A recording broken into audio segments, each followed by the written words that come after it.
Ay, ere na pala. Ayan ay Ayan na. na hinawan rin. Pag nahawan po, kitang-kita. Hinawan yun. Kitang-kita na. Ah, ere lang ho. Oo. Ay, kalapit pala sa property. Abot ano na ano. Eh, yan po ano eh. Halos kadikit pala niyan itong property. Ayan na. Halos kadikit pala. O pwedeng magtayo yung developer. Sayang, hindi matanaw ng ano. Kung ano dito. Saan na ba? Na maganda. Ayan dyan oh, sa ano na yan. Yung, yan. Ito, Hindi Arnie tatapakan yan. Nakita mo, tumingin ka doon sa kalawakan. Merong mga ganitong bato. Niligyan lang nila ng structure. Hindi nila tinambakan. Konti lang, yun lang nilalakaran. O yung mga nilalakaran lang. Pero yung mga bato, nakalikaw. Ay! Ay, kita na nga. ayan po ang piyat oh. Ayan oh. Kita na nga. Ayun. Yan yung kape piyat. Yan oh. Yan. Kape piyat. Yung naghawan, hindi pa hinawan ng ring ng maganda. Eri lang oh, dini lang oh. Ayan oh. Ayan kape piyat oh. Ayan na po oh. Kalapit lang pala. Di sa likod mismo ng piyat ang property na to. Oo, ano yun? Opo. Oh. Naman tayo. Yan. Sama natin si ate, si kuya. Sumabay tayo para may kasama. Ngayon ka lang ba nakakaya? Opo. Ngayon lang kumakyat at wala pong makasama. Dahil wala kang makasama. Eh baka po'y nahulog na po ako, hindi ko pa alam. Wala kang kasama. Hindi pa, wala pa alam nasa na. Ito, property pa to dito eh. Yung block 6 daw ang patag eh. Doon eh. Eh wala pa dito mga block and lot. Nandun yun. Sa may kapipiyat na yun. Yung pala, nandun pala sa may kapipiyat yung property. Oh.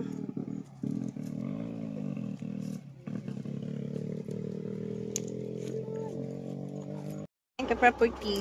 Nandito tayo sa taas. Oh, bababa na nga tayo. Galing na tayo sa dun. Tininaw natin yung Our Lady of Piat kung gaano kalapit nga dito. Tanaw. Talagang malapit lang pala. Nasa likod siya ng Mama Piat Church. Itong property natin. Ayan o, Block 3 Lot 15. Ito. Block 3 Lot 15. Ito. Property pa rin po. Anong block? Hindi ko lang po. 7, yan. Yun. May muhon sa ilalim. Nakita mo, sir? Yan. Ayan o. Yan. Yan. Nakataas po yung lupa. Pero yan naman, i-develop naman ito kasi residential yan. So, syempre, medyo i-elevate pa rin nila yan. Oo. Elevate pa rin nila yan. O, ito yung pang 8. Ayan o, pang 8. Pang 9. Ito po dito. Ayan, 9 oh. Ito mga available yan. Pero yung doon po pataas na yan. Yan yung property na yan. Ito lang yung start yung frontage. Kasi setback pa po yan eh. Buhat po dito, street lights kasi yan.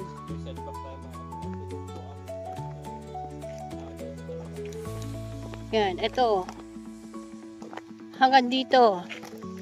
Ito available dyan. Ito, mga available po to. Yan.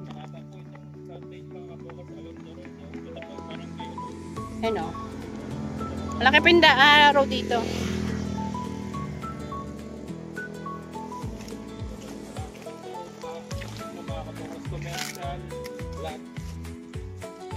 Ito na dulo, lot 12. Ayan po yung pang... Oh, ito na yung corner, 64 lang po dito. Ito po yan.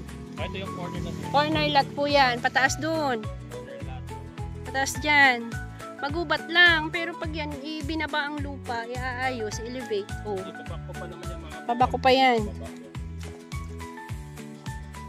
ERT kasi talaga, ano, yan, maraming bato talaga. Pero, ang ganda ng area. Tapos, ano to sa likod nito, anong simbahan? Mama Piat, Our Lady of Piat. Mama Piat, Our Lady of Piat. Sa likod niya mismo, mga kabungan. May kapipiat na rin doon. Tsaka dyan resort, yung Caribbean. Yung Caribbean, dito mga kabungan.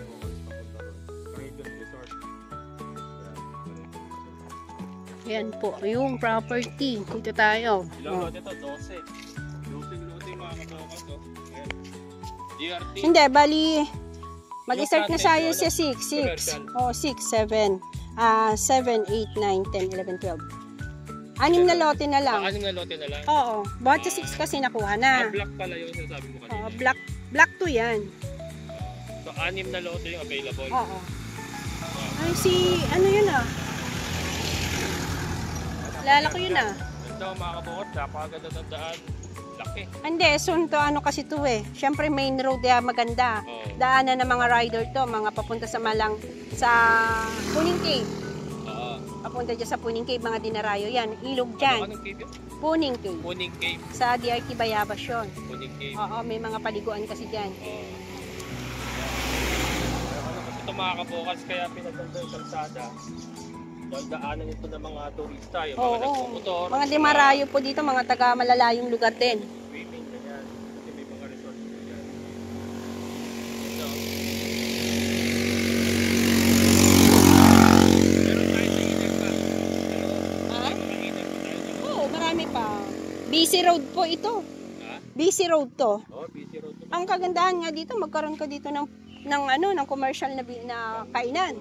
Walang Negosyo. talagang And dito, Lalo na daanan to ng mga turista, yung mga ang ideal talaga dito, business talaga. Ang ideal dito. Ate, pa-discuss naman tayo nung pwede ba natin i-share yung Yung- price ng commercial? Ay, yung commercial po, 7,000 per square meter. Ayan na. Yan, with down payment po tayo, the same pa rin, 40,000. Tapos po yung pinaka-inner po, ang prime natin, 6,000. Prime. Prime. Yung pag sinabi mong prime sa likod, Likod nito, ng commercial. sa likod ng prime lot sa likod nitong commercial. Oo. Pinakamababa natin ang 3,000. Yun yung 2,500 per month. 3,000 yung prime. Opo. Hindi, inner po 3,000. Hindi yung prime magkano? 6,000. 6,000 per square meter. Oo. Ayan. Tapos inner, kasi baka, Inner na. yung mag-inner ka na lang, sunod na sa prime yun eh. Oh, Di ba? magkano? 3,000 lang. 3,000 per Oo. square meter. O di mag-inner ka na lang. Konting difference lang. Kita natin yung inner. Punta natin yung inner.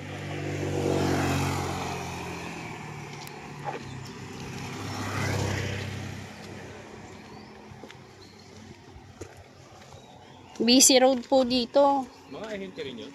Oo.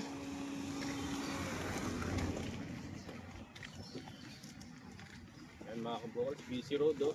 Ito yung nakuha ng client mo, yung isa. May nakapagpa-reserve ka na isa. Ha? Meron ka ng buyer dito. Ah, dito? Oo. Ah, yung Si Jessica. Oo, si Jessica. Oo. Ito muli pala. Kanina lang. Oo. Lot 6 yung kanyang kinuha yun doon. Lot 6. Jessica. Hindi ko matanda apelido.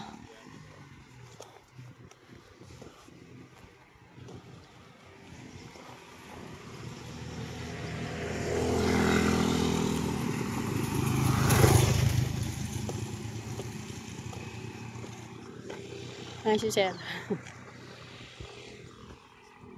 Ayan nga mga ka-property, kung bago ka pa lang at napadaan ka sa aking channel, please don't forget to subscribe my YouTube channel para po lagi po kayong update sa mga bagong video upload natin at mga location po ng ating mga sinosubdivide na lote at hulugan po ito ng 6 years po ang maximum. So, i-hit mo na yung notification bell para po ma-notify po kayo kapag tayo ay may mga upload. Ayan. Thank you so much po sa ating mga subscriber, sa ating mga silent viewers.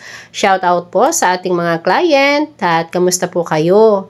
Sana po ay nasa maayos po kayong kalagayan at ngayon po ay meron nga pong nagaganap na gera sa Israel at Iran. Kamusta po kayo mga ka-property? At sana po ay maging maayos na po at magkaroon na ng kapayapaan.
Pauwi na po. Yan. Tapos na pong mag-maning. Yan, may dala-dala pang paninda. Buhay. Ang babaeng walang pahinga. Ganito po talaga. Dalawa po yung college natin. Kaya kailangan kayod. Yan, maraming mi-mi. Maraming mi-mi. May nakikita sa drone natin kanina, yung mga bahayan na yan.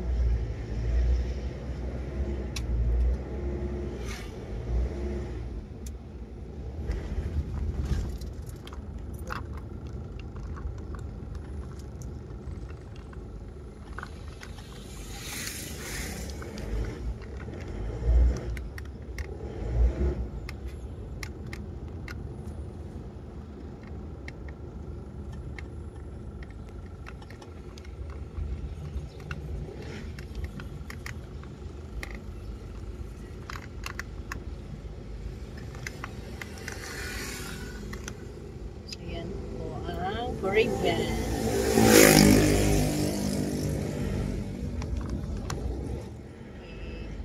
Ayan nga mga ka-property, at napansin nyo po, inabot na po ako ng gabi. Dahil nga po, bumalik po ako nito ng alas 9 ng gabi dahil naiwan ko pala ang cellphone ko.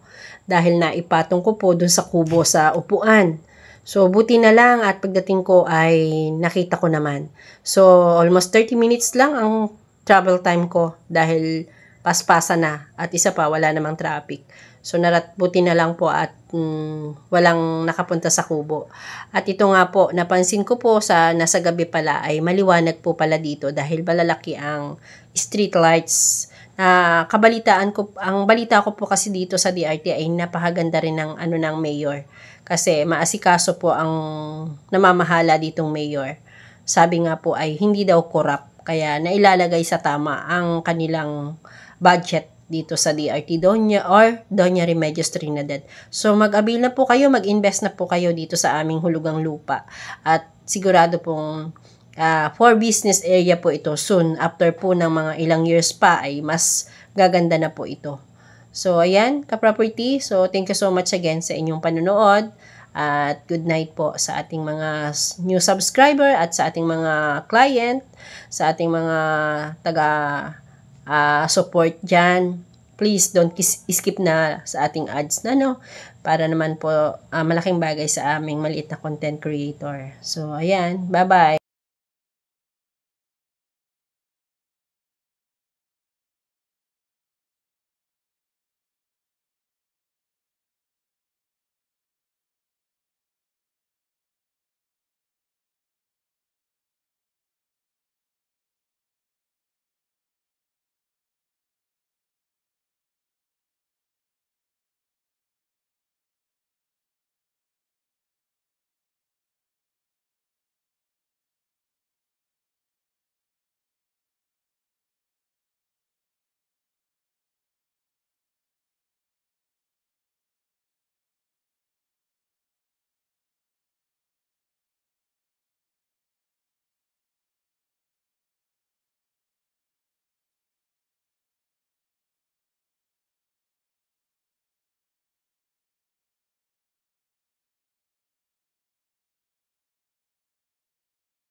Ayan nga mga ka-property, at dito idinagdag ko lang po itong pagpunta ko ng gabi 9:30 ay napabalik ako dahil naiwan ko po ang aking cellphone doon sa kubo.